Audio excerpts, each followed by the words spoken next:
శుభాకాంక్షలు. ఈసారి మహానాడు కడపలో నిర్ణయించుకోవాలని మీ పొలిట్ బ్యూరో నిర్ణయించింది నిన్న జరిగిన దాంట్లో.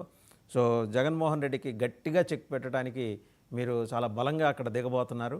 Really appreciable. పోరాట పటిమని తెలుగుదేశం 42 ఏళ్ల తర్వాత కూడా ప్రదర్శిస్తోంది. దీన్ని అభినందిద్దాం. అలాగే జిల్లాల పునర్విభజన, అసెంబ్లీ నియోజకవర్గాల్లో లోగడ జరిగిన అన్యాయాల మీద కూడా సమీక్ష జరిగినట్టు తెలుస్తుంది. కొంచెం వివరాలు అందజేస్తారా పొలిట్ బ్యూరోవి? రఫీ గారు మ్యూట్లో ఉన్నారు మీరు. వాసుదేవన్ గారు, నేను జర్నీలో ఉండి ఇప్పుడే వచ్చాను. ఓకే, నాకు పూర్తి వివరాలు తెలియదు. నేను రాత్రి కమిట్ అయ్యాను. ఇక అందుకనే నేను బడ్జెట్ మీద ఉంటుందని చెప్పేసి నేను అనుకున్నాను. సరే, మీరు అడుగుతున్నారు కాబట్టి చెప్తున్నాను. కడపలో పొలిట్ బ్యూరో పెట్టడం అంటే జగన్మోహన్ రెడ్డికి చెక్ పెట్టడం కోసం. మహానాడు అండి, మహానాడు పొలిట్ బ్యూరో కాదు. పొలిట్ బ్యూరో విజయవాడలోనే జరిగింది, మహానాడు కడపలో పెట్టాలనుకుంటున్నారు. కడపలో పెట్టాలనేది తెలిసింది రాత్రి నాకు, నేను చూశాను. అయితే కడపలో 10 ఎమ్మెల్యే సీట్లకి మేము 8 గెలిచాం కడపలో. మా పార్టీ కడప జిల్లాలో చాలా బలంగా ఉంది. 10 ఎమ్మెల్యేలు ఉంటే మేము 8 గెలిచాం. లోక్సభ కూడా 30,000 తేడాతో ఓడిపోయాం ఆ సీట్. అంటే మహానాడు అనేది రాష్ట్రంలో అన్ని జిల్లాల్లో పెట్టుకుంటూ వస్తాం. ఒక చోటే పెట్టాలనేటువంటి ఇది లేదు. పోయినసారి ఒకసారి ఒంగోలులో పెట్టాం, అలాగే మళ్ళీ ఇప్పుడు కడపలో పెడుతున్నాం, అంతకుముందు విశాఖపట్నంలో పెట్టాం.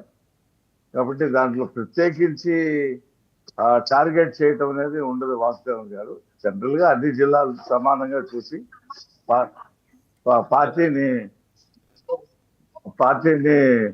విస్తరించడం కోసం దాన్ని పటిష్టపరిచింది. ఎందుకంటే 1 కోటి మంది మెంబర్షిప్ ని మా పార్టీ మొన్ననే నమోదు చేసింది. కాబట్టి ప్రజల్లో, కార్యకర్తల్లో ఉత్సాహం ఉంది. అది రాయలసీమ ప్రాంతంలో పెట్టాలి అని చెప్పేసి నిర్ణయించినప్పుడు కడప జిల్లా నాయకులు మా జిల్లాలో పెట్టండి అని చెప్పడం జరిగింది. దాని మీద అది పెడుతున్నాం సార్. రెండోది, నియోజకవర్గాల పునర్విభజనకి సంబంధించి, అంటే నియోజకవర్గాలంటే ఆల్రెడీ జిల్లాల వరకు అయితే అదే సంఖ్య ఉంటుంది. జిల్లాల్లో పునర్విభజన జరుగుతుంది. కొన్ని నియోజకవర్గాలు, ఇప్పుడు ఉదాహరణకి చెప్తున్నా, అంటే చాలా ఇన్స్టెన్సెస్ ఉన్నాయి. కందుకూరుని తీసుకెళ్లి ఉదయగిరిలో కలిపారు, అది నెల్లూరు జిల్లా. ఉన్నది కందుకూరు ప్రకాశం జిల్లాలో. నేను ఉమ్మడి జిల్లాల గురించి మాట్లాడుతున్నా. సో ఇలాంటి అనామలీస్ని అడ్రస్ చేయడానికి ముందర నిర్ణయం తీసుకున్నట్టు. అదే సందర్భంలో మరి సహజం, ఒక పొలిటికల్ పార్టీ అంటే వ్యూహాలు ఉంటాయి. తెలుగుదేశం ఓటింగ్ని పెంచుకోవడానికి అనుకూలంగా మార్పులు, డీలిమిటేషన్ అనే పేరు పెట్టకుండా మార్పులు చేయడానికి కూడా ప్రభుత్వపరంగా నిర్ణయం తీసుకున్నట్టు తెలుస్తుంది. ఏమంటారు? అంటే ఇక్కడ ఒకటి ఉంది వాసుదేవ్ గారు, రేపు 26లో ఆంధ్రప్రదేశ్, తెలంగాణకి ఎమ్మెల్యే సీట్లు పెరగబోతా ఉన్నాయి. అవును, యాక్చువల్గా గతంలోనే పెంచాలని చెప్పి అడిగినటువంటి సందర్భం ఉంది రాష్ట్ర విభజన జరిగినప్పుడు. దాని కేంద్ర ప్రభుత్వం చెప్పిన షెడ్యూల్ ఏంటంటే 26 అన్నారు. 26లో మన ఆంధ్రప్రదేశ్లో 50, తెలంగాణలో 34 సీట్లు అన్నారు. కాశ్మీర్లో అయితే పెరిగినాయి. ఈ మూడింటిని కలిపి అప్పుడు చెప్పారు. కాశ్మీర్లో కొన్ని సీట్లు పెంచారు, జమ్మూలో పెంచారు, కాశ్మీర్లో కూడా పెంచారు. ఇప్పుడు 26లో నియోజకవర్గాల పునర్విభజన జరుగుతుంది. ఈ పునర్విభజనలో 2 అంశాలు ఉన్నాయండి. ఒకటి ఏంటంటే ఎస్సీ ఎస్టీ నియోజకవర్గాల మార్పులు ఉంటాయి. ఎందుకంటే 30 సంవత్సరాలు అవుతున్న సందర్భంలో కొన్ని మార్పులు చేస్తారు. రెండోది, ఈ జిల్లాల పునర్విభజన అనేది మా పార్టీ ఆల్రెడీ అంతకుముందే ఓ నిర్ణయం తీసుకుంది. ఎందుకంటే జగన్మోహన్ రెడ్డి ఏంటంటే అశాస్త్రీయంగా ఒక లోక్సభ నియోజకవర్గం ఉంటే దాని ఒక జిల్లా అనేసాడు. లోక్సభ నియోజకవర్గం వేరు, జిల్లా వేరు. జిల్లా అనేది సెంటర్ పాయింట్ గా, ఆ జిల్లా కేంద్రం ఏదైతే ఉంటుందో సెంటర్ పాయింట్ గా ఆ జిల్లా ఉండాలనేది ప్రజలు కోరుకుంటా ఉన్నారు. అనేక అశాస్త్రీయంగా ఆ జిల్లాలు ఉన్నాయి. దాన్ని కొంత టైం తీసుకొని అందరి దగ్గర నుంచి సలహాలు, సంప్రదింపులు, ప్రజల దగ్గర నుంచి కూడా ఆ సూచనలన్నీ కూడా. అంటే సార్, సింగం బసవపుణ్య కమిటీ తర్వాత మనకి ఇంతవరకు డీలిమిటేషన్ మీద ఏది శాస్త్రీయంగా మీకు కూడా తెలుసు. సో ఆ తర్వాత అలాంటిది ఏమన్నా ఇనిషియేట్ చేసే అవకాశం ఉందా? అంటే ఈ 26 వచ్చినప్పుడు 26లో కేంద్ర ప్రభుత్వమే నియోజకవర్గాలు పెంచేటప్పుడు ఈ డీలిమిటేషన్ చేస్తుంది కదా, అప్పుడు రాష్ట్ర ప్రభుత్వం తగిన సూచనలు ఇస్తుంది. జిల్లాల విభజన కూడా ఇంచుమించు అప్పుడే జరిగితే బాగుంటుందనే అభిప్రాయం కూడా పార్టీలో ఉందండి. రైట్. ఎందుకంటే రెండింటిని సమానంగా చూసి కొత్త నియోజకవర్గాలు, కొత్త కొత్త నియోజకవర్గాలు, అలాగే జిల్లా కేంద్రాలు. తెలంగాణలో వాసుదేవన్ గారు 31 ఎన్నో జిల్లాలు పెట్టడం వల్ల ఒక్కొక్క పార్లమెంట్ కాన్స్టిట్యున్సీలో 4 ముందు జిల్లా పరిషత్ చైర్మన్లు వచ్చేసారు.